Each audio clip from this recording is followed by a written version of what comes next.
आज आपण मराठीचा 7वा जो धडा आहे अण्णाभाऊंची भेट तो आज आपण बघणार आहोत.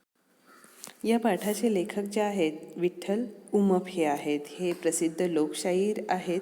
बऱ्याचशा चित्रपटांमध्ये सुद्धा त्यांनी काम केले आहेत. त्यामध्ये पोवाडा, बहुरूपी, भारूड किंवा कवने, लावणी वगैरे असे बरेचसे मराठमोळे कलाप्रकार त्यांनी आपल्या याच्यामध्ये त्यांनी संचार केलेला आपल्याला दिसून येतो. बाबासाहेब आंबेडकरांच्या विचारांचा पगडा जो आहे आपल्या त्यांच्यावर दिसून येतो. त्याचबरोबर या पाठामध्ये त्यांनी अण्णाभाऊ साठे जे आहे त्यांचे व्यक्तिचित्र यामध्ये रेखाटलेले आहे. या पाठामध्ये अण्णाभाऊ साठे हे अत्यंत झंझावाती व्यक्तिमत्व होते. सुखवस्तू जीवन जगणे शक्य असून देखील त्यांनी दुबळ्यांच्या जगातच कायम वास्तव्य केले आणि जगाचे प्रखर वास्तव्य त्यांनी आपलं जे काही साहित्य लिहिलं त्यामधून त्यांनी मांडलेलं आहे. ते अण्णाभाऊ साठे आणि विठ्ठल उमप यांची ज्यावेळेस भेट झाली त्यावेळेस त्यांच्या व्यक्तिमत्वाचा विठ्ठल उमप यांच्यावर जो पगडा जो पडला आणि ह्या भेटेमध्ये त्यांना अण्णाभाऊंकडनं बऱ्याचशा गोष्टी ज्या आहेत त्या शिकायला मिळाल्या होत्या. तर आपण पाठाला सुरुवात करूया. माझे आकाशवाणीवरील कार्यक्रम फारच गाजत राहिले. ते अण्णाभाऊ साठेंनी बऱ्याचदा ऐकले. एकदा अण्णाभाऊ साठे यांनी मला चिरागनगरच्या नगरात येऊन भेटा असा भिकाजी तूप सौंदर या माझ्या मित्राकडे निरोप पाठवला. मला अत्यानंद झाला. एखाद्या एवढ्या मोठ्या माणसानं मला भेटायला बोलवलं म्हणजे काहीतरी शाहिरी कार्यक्रम असावा. दुसऱ्या सायंकाळी 4च्या सुमारास चिरागनगरीची खाचखळग्यांची ओबडधोबड वाट तुडवत अण्णांचे घर विचारत एका झोपड्यापाशी आलो. त्या झोपड्याच्या दारात वलानीला बाळवती सुकत घालत असलेल्या बाईला अण्णाभाऊ साठेंचं घर कोणतं म्हणून विचारलं.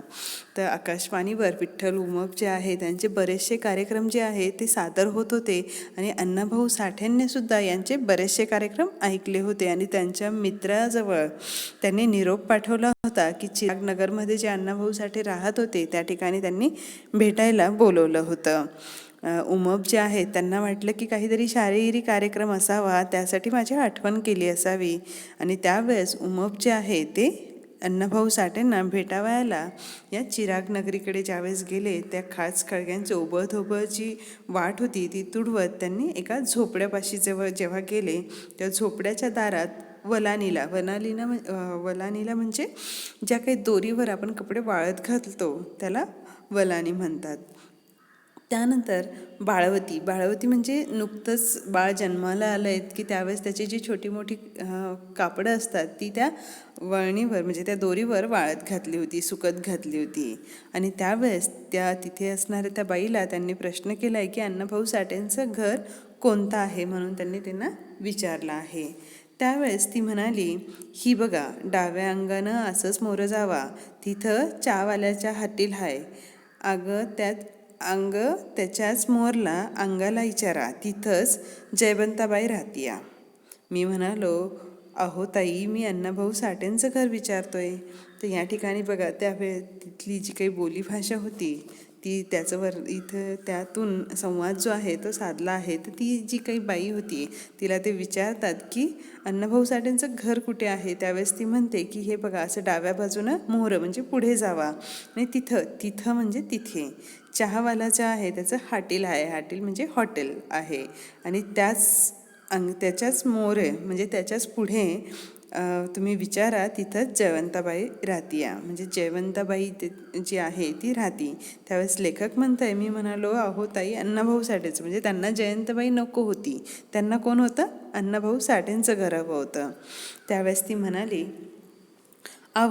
मग मी तेच की सांगती या. जयंताबाई हाय ना तीच अण्णांची मालकीन हाय. जावा कडकडनं. चिरागनगरातली ही वाट सदानकदा चिखला पाण्यानं लोळत पडली या. कडकडनंच जावा. तर या ठिकाणी ती जी काही स्त्री आहे ती म्हणते की जयंताबाई जी आहे ती कोण आहे अण्णाभाऊ साठेंची मालकीन म्हणजे पत्नी आहे आणि त्यामुळे ही जी वाट आहे चिराग नगरीतली ती सदानकदा कशी चिखलाने माखलेलीच असते आणि त्यामुळे ती सांगते की इथे सांभाळून कडेकडेने त्यांना जायला सांगते आहे. मी पुढे नेमका चहाच्या हॉटेलाजवळ गेलो. चहावाल्याला विचारले, अण्णाभाऊ साठेंचं घर कोणतं? वो क्या, वो 5वां झोपडा है ना, वहांच अण्णा रहता है. त्यानं दुरूनच घर दाखवलं. मी झोपड्याच्या दाराला जाऊन पोचलो. दारातून अण्णाभाऊंना हाक मारली. 4.5 फूट उंचीची माझ्यासारखीच काळी सावळी मूर्ती घामेजलेल्या अंगानंच बाहेर आली. अण्णाभाऊंना मी प्रथमच पाहत होतो. त्यांनी मला ओळखलं. तुम्ही विठ्ठल उमप शाहीर ना? मी होय म्हणालो. असं म्हणून मला त्यांच्या झोपडीत नेलं. तर या ठिकाणी ते चहावाल्याचं जे काही हॉटेल होतं त्या ठिकाणी ते जाऊन पोचले आणि त्यानंतर त्या चहावाल्याला विचारलं अण्णाभाऊ साठेंचं घर त्यावेळेस त्याने सांगितलं की वो 5वां झोपडा म्हणजे 5वीची झोपडी आहे ती काय आहे त्यांचीच आहे. वहाँ पर ही अण्णा रहते हैं म्हणजे तेच घर अण्णांचं आहे. त्याने दुरूनच दाखवलं आणि त्याप्रमाणे उमप जे आहे ते अण्णाभाऊ साठेंची जी काही झोपडी होती त्या झोपडीसमोर त्या दारासमोर ते जाऊन थांबले आणि त्यावेळेस अण्णाभाऊ साठेंना बाहेरूनच आवाजही दिला, हाकही मारली आणि त्यावेळेस 4.5 फूट उंचीची म्हणजे काळी सावळी असे अण्णाभाऊ साठे जे होते तर ते तिथून बाहेर आले. मूर्ती घामजलेल्या अंगाचीच बाहेर आली. म्हणजे कुठेतरी त्या झोपडीतला जो काही दमट वातावरण असेल कुठेतरी घामजलेल्या अंगानेच ते बाहेर आले आणि त्यांनी प्रथमच त्या अण्णाभाऊ साठेंना बघत होते. त्यावेळेस अण्णाभाऊ साठेंनी मात्र उमप जे आहे शाहीर त्यांनी ओळखलं होतं आणि तुम्हीच विठ्ठल उमप शाहीर ना असा प्रश्न देखील केला. त्यावेळेस लेखक जे आहे ते हो देखील म्हणाले आणि मग नंतर ते झोपडीत शिरले. अण्णांनी मला मोडक्या बाजावर बसायला सांगितले. अण्णांनी आपलं मळकं गंजी फ्राय म्हणजे बनियन घातलं आणि आम्ही बाहेर आलो. मला अण्णाभाऊंचं घर दाखवलं. त्यात चहावाल्याच्या हॉटेलात अण्णांनी चहा दिला. तिथेच त्यांनी शाहीर तुम्ही केव्हापासून गाता वगैरे चौकशी केली. मी मोकळेपणाने पण लाजतबुजत सारं काही सांगून टाकलं. ऐकून त्यांना खूप बरं वाटलं. आम्ही चहा घेतला. अण्णा म्हणाले तुम्ही फार चांगले गातात. तुमच्या रचना आकाशवाणीवरून ऐकल्या. तुमच्या बुलंद पहाडी आवाजाने मला मोहून टाकलं. तुमच्या वागणुकीची वर्तनाची इतरांकडून माहिती मिळाली.